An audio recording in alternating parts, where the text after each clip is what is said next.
Last night, the stack of stuff began with everything in place for massive Russian attack on Ukraine, France says, according to Reuters. Russia moves rockets, missiles into position along the Ukraine border was the world report from the Wall Street Journal last night. Window for peace in Ukraine is open, say Joe Biden and Boris Johnson, but it was a last-ditch diplomatic push last night. Ukraine crisis intensifies. Putin leaves the West guessing, from the Financial Times last night. U.S. stamps hope for diplomatic solution to Ukraine crisis with Russia. That's in the Financial Times. Big picture of Ned Price at the State Department last night. U.S. moves embassy out of Kyiv amid dramatic acceleration Russian buildup from the Times of Israel last night. Yesterday, late last night, a story went up in the Washington Post by Ellen Nakashima and Ashley Parker inside the White House preparations for a Russia invasion. Now, I don't think that this article turned out the way they thought it was going to turn out in the NSC, where they're trying to project calm, cool, collected. It talks about how they put together a tiger team. That's right, a tiger team. The tiger team is a term, I'm quoting from the story, referring to a diverse group of experts who are tackling a specific problem that suggests alertness and a readiness to pounce.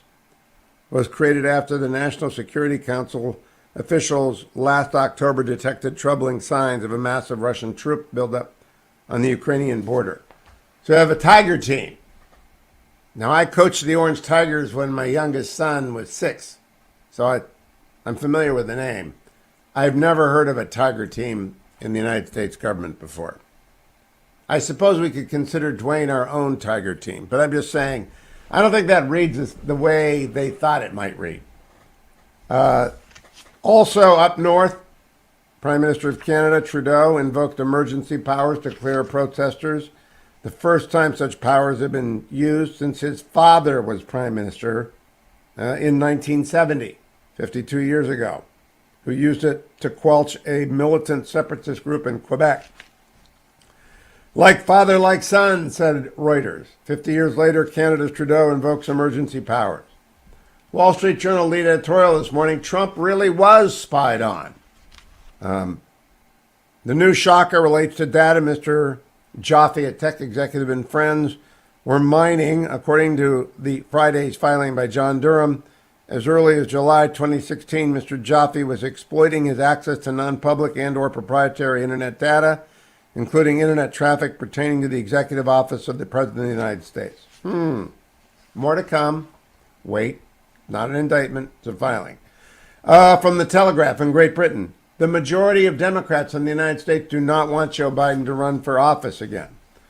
From CBS News last night, Republicans are divided on whether Trump should run, with 48% saying Trump values should drive the party. 42% said they want to support Trump opponents in the primaries. 10% are looking for ways to punish Trump now. So it's a jump ball on Trump within the Republicans, a 50-48 ball against Joe Biden and the Democrats, both parties deeply divided over who leads them and why. The Trump Organization accountants disavowed years of company financial statements yesterday. That's the Wall Street Journal headline. New York Times, accounting firm cuts ties with Trump and retracts financial statements. That is not a good sign if you're the Trump defense team. That's a bad sign. The U.S., the fetching Mrs. Hewitt brought this to my attention over Valentine's dinner last night. The U.S. suspended avocado imports after cartel threats to our inspectors.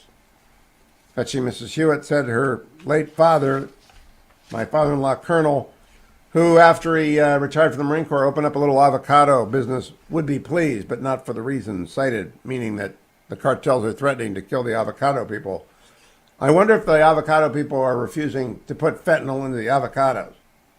Bird flu detected in Kentucky, Virginia, and Indiana as an outbreak widens. Thousands of turkeys are going to a premature death. No transmission to humans found yet. Navy nuclear engineer pleads guilty in submarine espionage case. Whenever I read these stories and they come along every 5 years ago, someone in the United States government genuinely involved in espionage, shake my head. The one thing we know is when our stuff is getting, we might know a little bit late, but we have a pretty big net for people trying to contact the Chinese, probably. We don't know. You're not going to try and sell it to the North Koreans, right? Nobody's that dumb. They haven't got any money. And if you sell it to the Russians, the gangster is likely to put a bullet in your head. You watch the Americans, right? So I'll just try and call the Chinese and see if they want our submarines. Probably that. Doesn't say in the story. Going to jail for a long time. Pedestrian death spike in U.S. as reckless driving surges. Now, I believe that I have anecdotally observed crazy pedestrian and crazy car driving in a way I've never seen before. But anecdotal evidence is evidence of anecdote. You can't extrapolate from a couple of data points in your own little universe. But it turns out Washington State ended 2021 with a 15-year high in traffic fatalities. Pedestrian deaths in Texas climbed last year to a record high. New Jersey had its highest number of pedestrian fatalities in 30 years. Last year was the deadliest year on Utah's roads in a century. So it's not just my eyes, but everybody's eyes. You just got to be careful out there. Two more stories in the rundown this morning. Trials continue in death of Angels pitcher with America's fentanyl epidemic on display. You remember young Mr. Skaggs. Tyler Skaggs was going to be central to the Angels pitching rotation for years. Died of a therapeutic dose of oxycodone. Oxycodone is actually a legitimate drug that you could actually see a baseball player needing for a night. But whoever the accused communications director, Eric K., gave him a fake oxycodone that had fentanyl in it, killed him. And Eric K. is defending and said, no, that wasn't me. Didn't know it. Not my dog. It didn't bite you. Besides, you kicked him first. Little blue pill marked M30. That's what you kids out there need to know. People are saying, here, have a dose of Vicodin. Might not be Vicodin. Might be fentanyl. Might be your last dose of anything. And Israeli Prime Minister Bennett has arrived in Bahrain on the first visit to that Arab country and Muslim country by an Israeli Prime Minister. The Abraham Accords continues to pay off in the United States. Thank you, Donald Trump, Mike Pompeo, Jared Kushner, Robert O'Brien, and everyone who made those things come together. And I'll be right back. Don't go anywhere. Hugh Hewitt live on Tuesday, February 15th in the year of our Lord, 2022. Welcome back, America. I'm Hugh Hewitt from Jim Sciutto of CNN to David M. Drucker of the Washington Examiner and every network in town, the author of In Trump's Shadow. Good morning, David. How are you? I'm great, Hugh. I was just talking with Jim Sciutto in Kyiv live, and he was recounting how Ukraine and Putin have flummoxed every president and administration back to George W. Bush in Georgia. And he's right. It's been a bipartisan failure. Yesterday, I was talking to people about Mark Esper, the former Secretary of Defense. Apparently, a lot of our screw-ups in delivery of aid occurred on Esper's watch. Have you heard that? I had not heard that, but Jim's right about our inability to manage to the best of our ability. I think Russia, Vladimir Putin, and the different ways in which he tries to counter American influence and sort of poke us in the eye at every turn. I mean, look, we've spent the past decade or so, or however many years it's been, with Vladimir Putin undermining the U.S. in the Middle East, particularly in Syria. That was a lot of self-inflicted wounds, but Putin has been there to make it even worse. And what he has tried to do to counter NATO and how he has invaded Ukraine before and handled this and threatened to do it again. Is just another example that the man needs to be respected, but that he can't be trusted. And whether we make nice with him or we don't make nice with him, he has one aim, which is his own power. What's interesting to me is that from the time George W. Bush looked into his eyes, the only two people I thought were correct about Putin were Dick Cheney, who said, I looked in his eyes and saw a KGB colonel. I know Liz Cheney, by the way, shares that that view, and I wish Liz would spend more time on Russia and less time on 1-6. I'm going to support her for re-election anyway, but because we need serious people about national security stuff in the Congress. But I also think that Trump had his number, even though he cozied up with him. It's developer love, meaning I'll kill you tomorrow if you screw with me. And meanwhile, let's have a drink. But I heard this yesterday that the reason they haven't got as many javelins as they're supposed to have is because we being the Republican team, screwed it up when we are in charge of the Pentagon. I'm just curious if that has come up in any of your reporting. It's news to me, but it's a very good source. Look, that hasn't come up in my reporting. But what I would say about the previous two presidents before this one is that President Obama said all of the right things when it came to Russian aggression, at least in the latter part of his tenure, not the beginning with the reset. Another failed attempt yet again to try and treat Russia as a developing Western nation rather than an adversary. But he said all of the right things in most of the second term, but didn't do the right things in terms of arming Ukraine and helping them handle Russia themselves. President Trump said all of the wrong things, and I thought it was just noticeably problematic that he would jawbone everybody except Putin. It's not so much that his Putin strategy was wrong per se, but it was so noticeable that he wouldn't jawbone Putin, even though he would jawbone our allies, would jawbone China, jawbone North Korea, and that created a problem. And yet his administration did a lot of the right things in terms of sending more lethal aid to Ukraine than his predecessor had, and being a lot tougher on how Russia tried to profit off of the energy market in Europe. But what you need from a president is somebody who says and does the right things, because rhetoric matters as much as policy on the ground matters, because otherwise Putin looks at soft rhetoric, looks at the attempt to have a drink with him, and thinks he can exploit that. And so I'm still waiting for a president in this century to get Russia correctly all the way around. All right, a couple of breaking news stories for you, David. First of all, the new civics poll came out. President Biden's approval is now at 34%, disapproval 56%. Steve Law of Karl Rove fame. This isn't just the crest of the wave. If the Republicans offer a positive, credible alternative, as Glenn Youngkin did in Virginia, it is the making of a realignment. The job approval numbers for the president are awful. What do you make of that data point? Right. So that look, I mean, I think the trend is clear here. I mean, some of the polls will have Biden, as I've seen, in the mid 40s. I think it was a CNN poll. It was not a CNN poll, but there was another CBS poll that did that. Some have him in the 30s. And look, we've seen this rodeo before. There has been a handful of wave elections in this century alone, back and forth. When a president is in this deep of trouble, it's usually difficult for them to dig themselves out in an election year, because these feelings tend to crystallize. Yeah, the cake is Republicans baked. are on track to win a majority. The question is how many seats, and if it's this bad, it could be a lot of seats. David M. Drucker, the Washington Examiner, author of In Trump's Shadow. Thank you. Larry Minded, Glory America, Bonjour, Hi, Canada. Hugh Hewitt from the West Coast this morning. Live update. Russia says it has begun pulling back troops from around Ukraine.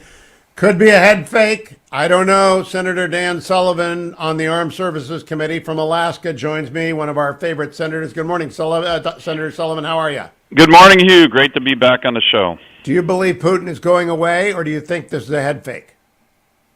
I think it's a head fake, and I think we need to be ready for the head fake. And what I've been saying all along is we need to be ready for something much bigger, and it's what I call it's the new era of authoritarian aggression, led by Putin, led by Xi Jinping.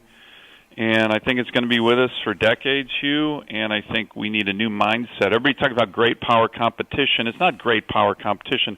Russia, in my view, is not a great power. It's a mafia state acting as a gas station, but it is an aggressive power, and so is China, and we're not ready for this right now.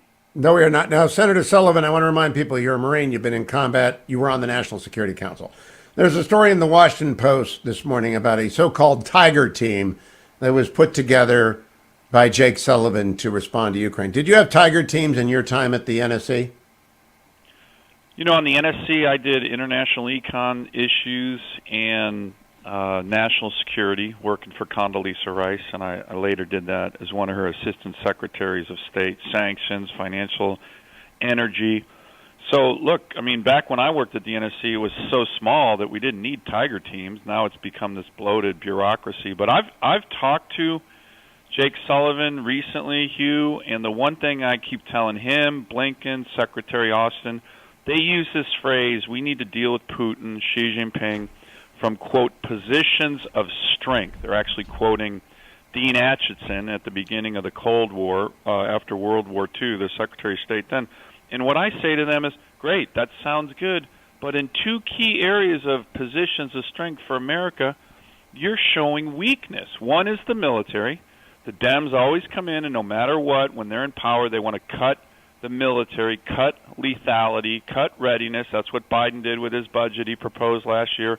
And then the second one, we've talked about it, it's a huge topic that matters domestically but also internationally, is energy. Hugh, what these guys inherited, Biden, after the Trump administration and working with Republicans in the Senate, was American energy dominance. And they've come in and they have unilaterally disarmed. I don't think I've ever seen a policy that's hurt us more domestically. It's driven up energy prices. But it's national security suicide to be going after our energy sector. I see it every damn day in Alaska. I've pressed every one of these senior officials, even as recently as last week, like, what in the hell are you doing trying to disarm on energy? I want to emphasize this, Senator. Putin is paid for his stunt, even if he doesn't go in, by getting oil to $100 a barrel. Because he's a gas station. You're right. 1 out of 10 barrels of oil in the world comes from Russia. It's Saudi Arabia with trees. So if he does this again, he'll get whatever he needs money. He's just going to do it again. And the only way to stop him is to have excess production capacity in the United States and among our allies. 110% in agreement. I think I've told this story before. I was in a meeting about 4 years ago with Senator McCain and a very prominent Russian dissident. So prominent, this guy had been poisoned twice by Putin and lived to tell the story, right? And at the end of the meeting, I said, what is the number one thing we can do to undermine this mafia regime and to keep Putin and the oligarchs on their heels and to undermine their strength? And he looked at me and said, it's easy, Senator. Number one thing America can do is produce more American energy. You can then get it to our allies. You undermine his strength. That's the biggest area of strength. And you Americans have it in abundance. This is what we did during the Trump administration. We achieved this bipartisan goal of decades, which was becoming the world's energy superpower again.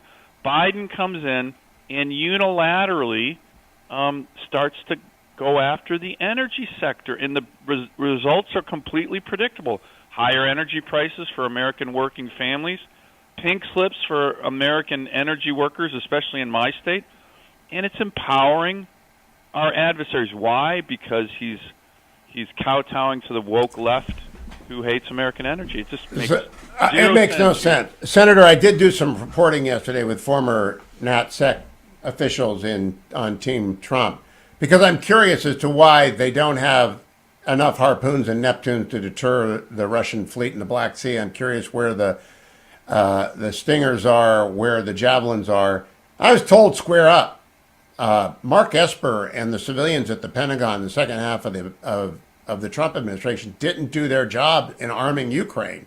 Were you aware of that? No, I was not aware of that. What I pushed for, you might recall, was at the beginning of the Trump administration to do what Obama failed to do. You might remember Obama would not give the Ukrainians Javelin missiles. He wouldn't. And the reason was, and look, I have this from very good sources, he was scared that if he sent Javelin missiles to Ukraine, that Putin would start a war with us. That is literally what Obama was thinking. Trump gets in, Mattis becomes secretary, and we send Javelin missiles. By the way, the entire, all the members of the Armed Services Committee, all the Dems, all the R's supported this. We did it. Putin didn't say a damn word, right? Putin was actually quiet during the 4 years of the Trump administration. Think about that one. Yeah. Trump's in his pocket, but the only time he invades or threatened to invade is with Obama and Biden. And look, you might remember I was on Meet the Press. I did a Washington Post op-ed saying this notion that somehow Trump was weak on Putin and Obama was strong is completely upside down. But I was told that those javelins did not get there in a timely fashion because Team I've Esper. heard other things about javelins being kept in warehouses, and I don't know who's to blame on Yeah, that's what I'm hearing, and it's got Esper's name on it. But let me go, Senator, if you don't, let's not talk about that. Let's talk about, I am absolutely stunned that we let Russia import seafood to the United States and they won't take ours. Now, you and Lisa Murkowski is running for re-election. I want to tell the people in Copper Valley and Anchorage listening to me, she's a great senator. You should support her. I'm supported her. I'm sure Dan Sullivan is supporting her re-election. Are you not, Senator? Yeah, I'm supporting her. Yeah, and so am I. And you and she have introduced a bill to ban Russian seafood imports. Why do we take Russian seafood imports when they don't take ours? Okay, so don't even get me going. I've been working on this issue for 7 years, and after Russia invaded Crimea in 2014, Obama put sanctions on one of the against Russia. One of the retaliations was that the Russians banned all imports of American seafood. Well, guess which state is the superpower of seafood? Alaska. State. Yep. Over 65% of all seafood harvested in America comes from the great state of Alaska. I've never heard that, the superpower of seafood. Superpower of seafood. I use that phrase all the time. So often my Senate colleagues get sick of it. But hey, it's a fact. Facts hurt, right? I'm going to ask Cotton what Arkansas is the superpower of. Yeah. Well, ask Cotton, right? Yeah, he knows. He's heard it a million times. Superpower of seafood. So they ban the imports of all American seafood, which is essentially targeting Alaska. And then essentially Russian seafood comes in duty-free. It's eaten the market of our seafood, our great fishermen in Alaska.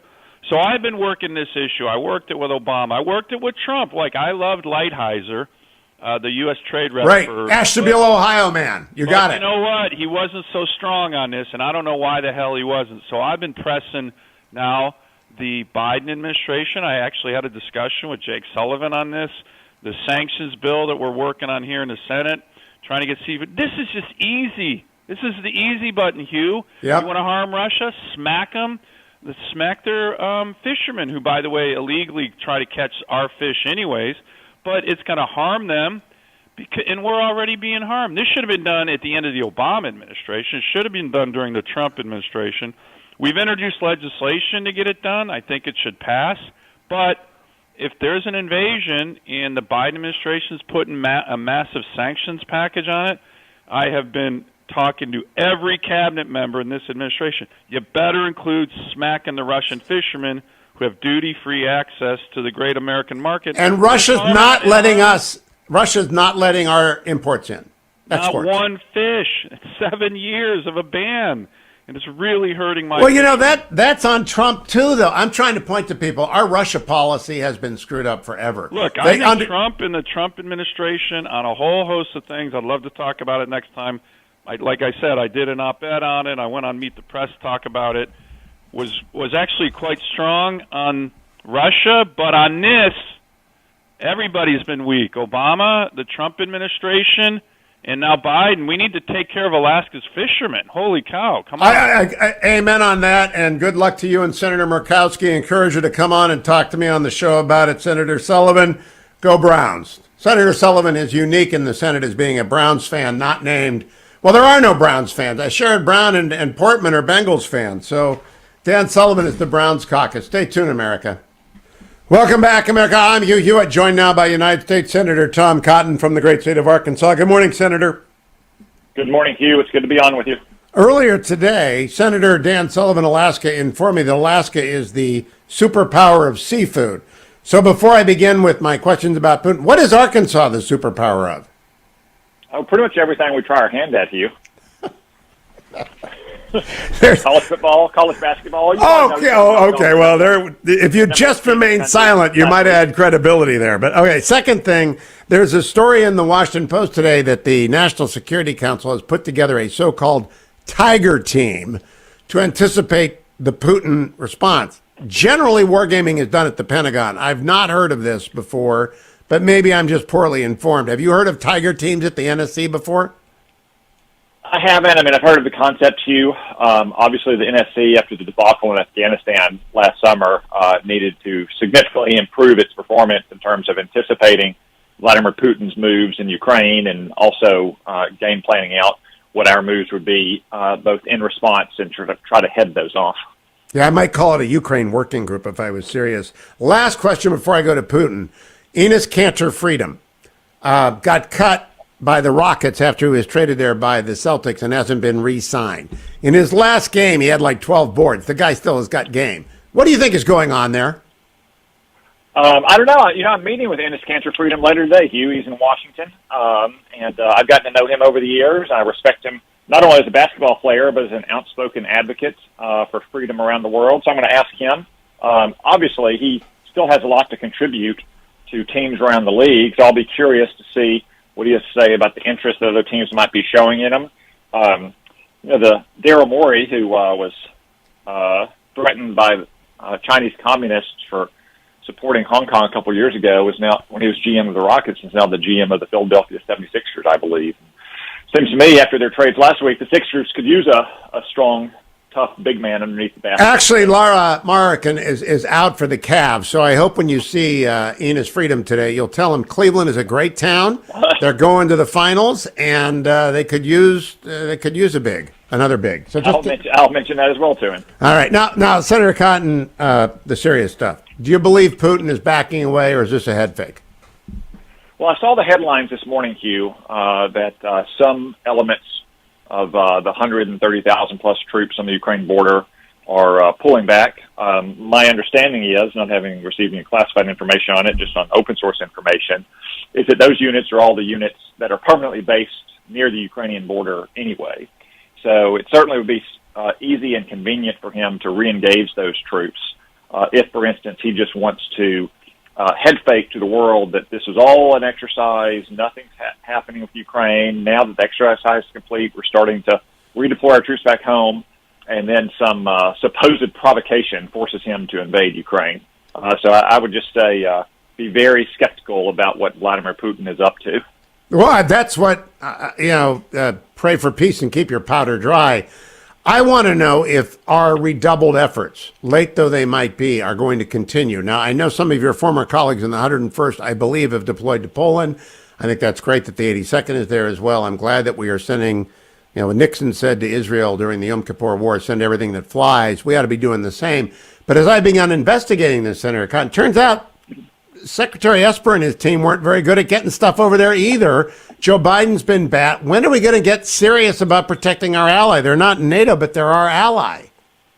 Yeah, Hugh, we should have done this a long time ago. Vladimir Putin had a similar, though smaller, buildup on Ukraine's border last spring that he then drew down. That should have been an eye-opening moment for the Biden administration, that they needed to substantially increase the pace of arms sales to Ukraine.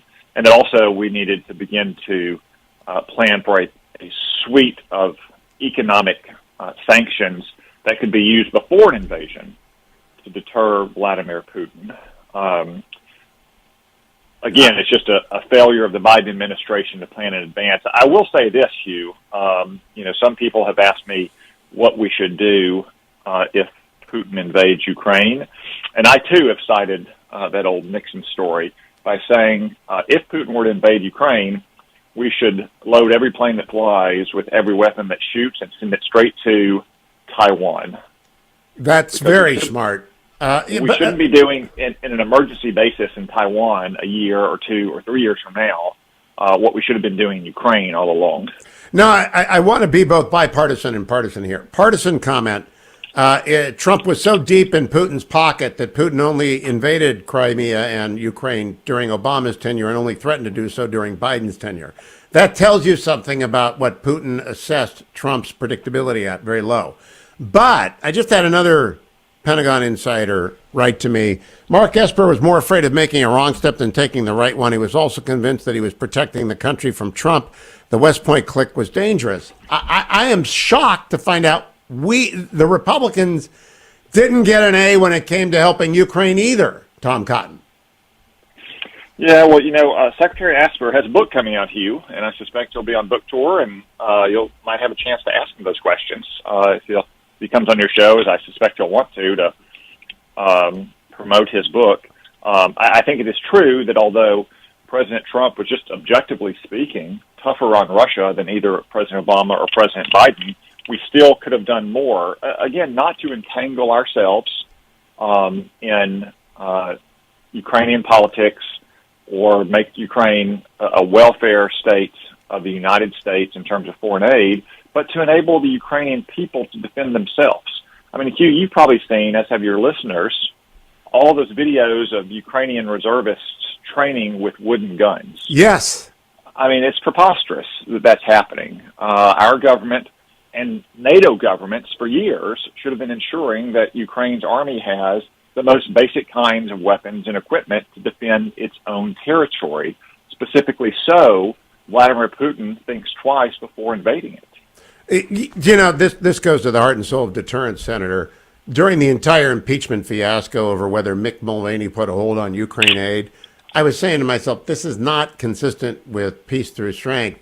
And what you just said about Taiwan is equally true about Ukraine and our NATO allies. If you forward position supplies, you won't have to ever engage American troops. Do you expect there to be a real change of heart among your Democratic colleagues on this point? Well, I certainly hope so, Hugh. I mean, even today, though, we're still not seeing that change of heart. Joe Biden and Senate Democrats continue to refuse, for instance, to impose sanctions on Nord Stream 2. They keep adopting this affected, sophisticated pose that, well, we don't want to sanction him before because it'll remove the deterrent effect. But, Hugh, I mean, if you wait until Vladimir Putin invades Ukraine, sanctions on the Nord Stream 2 pipeline are beside the point. The entire point from Putin's standpoint of the Nord Stream 2 pipeline in the Baltic Sea is so he can still sell gas to Germany by avoiding the Ukrainian pipeline network. Well, if he invades Ukraine, it's going to be the Russian pipeline network, Hugh. Yep. He won't care if the West sanctions Nord Stream 2.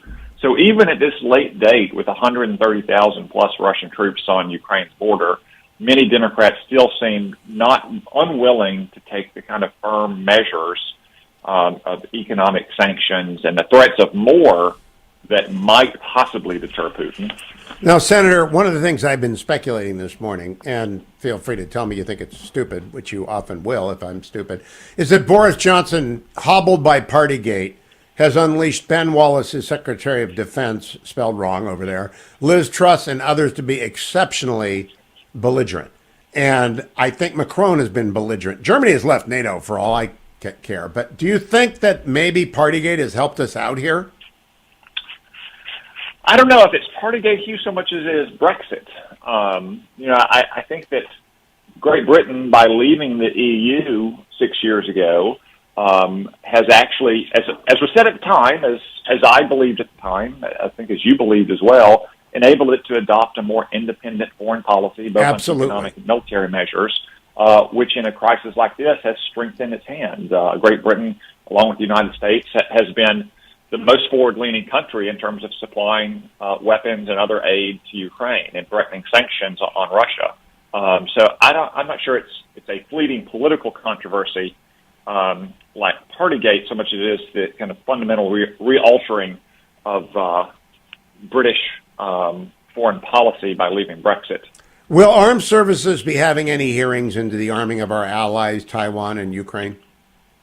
Hugh, it's up to the chairman, Jack Reed, and the Democrats, and so far they've shown little interest in holding public hearings about anything that might reflect poorly on Joe Biden's Department of Defense. I mean, we can have hearings about climate change efforts in the Department of Defense, but anything that reflects poorly on Joe Biden's Department of Defense, like the readiness of our forces, while they're obsessed about all these side issues, or what happened in Afghanistan, doesn't seem to get any hearing at all. Or if it does, it gets a closed hearing, even though there's no classified information discussed. All right, last question. I want to talk to you about the Tiger team. The Washington Post got fed a story, and they're good reporters. Ellen Nakashima and Ashley Partaker are good reporters. But obviously the NSC has a black eye over the Afghanistan debacle. So they've assured the Washington Post that they put together a tiger team, a diverse group of experts who are tackling a specific problem that suggests alertness and a readiness to pounce. Created after the National Security Council saw last October Russian troop buildup on the Ukrainian border, NSC officials readily admit they may be unable to precisely anticipate the moves of Russia, but the exercise, the tiger team, and robust planning is still worth it. I got to tell you, I coached the Orange Tigers when my boys were young. I don't think this is great power telegraphing its strength, Tom Cotton. No, I mean, I think it sounds like a bunch of children who are playing at war, a bunch of men and women at the NSC who have never been shot at and certainly never shot at anyone in anger, who've spent their entire life sitting in conference rooms. Sometimes those places are called seminar rooms when they're on college campuses. Sometimes they're called the Situation Room when they unfortunately have power in the White House. But these are people who have never done anything but just gab for a living. And then they run off to the Washington Post and come up with silly terms like tiger teams to make themselves sound like elite Delta commandos who are about to bathrobe off the helicopter. That's exactly how I reacted. I didn't know how to phrase it, but that's it. It's like Delta envy. Yeah. No, so, I mean, look, as you said, a Ukrainian working group might have been a better term for it, but they wouldn't have had all their Obama bro friends in podcast world tweeting how tough and cool they are this morning if they called it the Ukrainian working group as opposed to the Tiger Team. The Tiger Team. Well, we have the Tiger Team of broadcast here, and we appreciate your taking the time to talk to us, Senator Cotton. This Tiger Team will be here next week as well. Thank you, and have a good morning. I can't believe it. Tiger teams. Sometimes, there's some comms director over at the NSC who thinks that the NSC is about other than what it's about. It's not about good press. No. I bet you there's a Tiger Team at relieffactor.com. Welcome back, America. I'm Hugh Hewitt. As I told you about 10 days ago, I moderated a debate in Phoenix between four would-be GOP nominees for the United States Senate to stand against Mark Kelly. One of them, who I met for the first time, Jim Lamon, is an Arizonan running for Senate. He joins me now. Good morning, Jim. Welcome to the Hugh Hewitt Show. It was a pleasure meeting you 10 days ago. Hugh, good morning from beautiful Arizona. How are you today? Good. Would you use this opportunity to introduce yourself to my national audience? We have to win that seat. We have to nominate the strongest candidate. Make your pitch. Surely not a politician, Hugh. I've gotten into this race being a veteran and a successful businessman. Most recent company I sold last year, 1,742 jobs created across this beautiful country. I do not have to take lobbyist dollars or PAC dollars to ensure that I'm competitive against Soros and Mark Kelly. I'm a principled, conservative, America first person who has gotten in this race for all the right reasons, and that is I fear for my country. Washington needs patriots to go there and tell it like it is, stand tall, and do the right things. Brnovich has been basically a do-nothing attorney general for 7 years. The other gentleman in the race also not job creators. One is a veteran. Another's been lifelong government in person. This is a matter of getting back to our principles in America and the Constitution. We've been very blessed across this great state. We're the worker candidate. We've been out 13 miles a week across this beautiful state. The grassroots are on fire in this election. In past, even before I was a politician, to get into this race in this past year, I was supporting with millions of dollars of my own money to support conservative candidates, President Trump, Arizona House and Senate, Freedom Caucus, etc. Also sponsored the largest private voter registration project in the country. We started that last year, and Hugh, since May of last year, we have outmatched the Democrats 2.5 to 1. That hasn't been accomplished in many decades here in Arizona. And then lastly, I'm the only candidate that supported the audit from day one. Jim, what is your website? Website, Jim Lamon, LAMON.com. We've got thousands of volunteers and contributors across this great country. Join us. Now, Jim, you also have the hottest consultant in America, Jeff Rowe, who won the Glenn Youngkin campaign. Well, Glenn Youngkin won the Glenn Youngkin campaign, but he was advised by Jeff Rowe. There's a big, I wrote a column about the split in the Arizona Republican Party. I mean, it's deep and wide.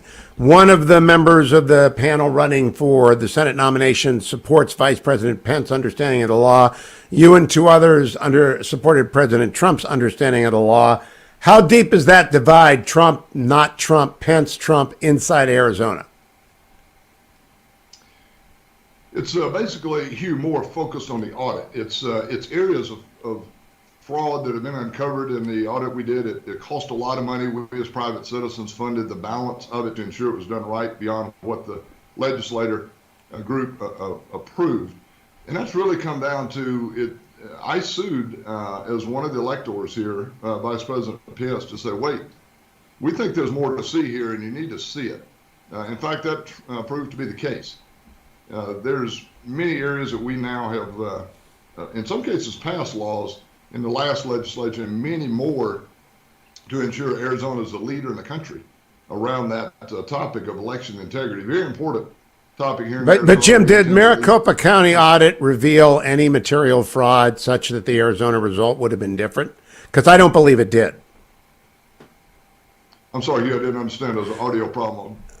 Okay, the Maricopa County audit is concluded. I do not believe it demonstrated evidence of material fraud that would have changed, in fact, very little material fraud, but certainly not enough to materially change the outlook or the outcome in Arizona. Am I wrong in what I understand about the Maricopa County audit? Yes, Hugh, there are tens of thousands of fraudulent ballots and issues that we've uncovered. Chain of custody, of course, just being the most basic one that was thrown out of the window. Ballot harvesting, which of course is illegal in Arizona. Even just a nominal amount of canvassing has showed 20 residents at one location when in fact one gentleman lives there.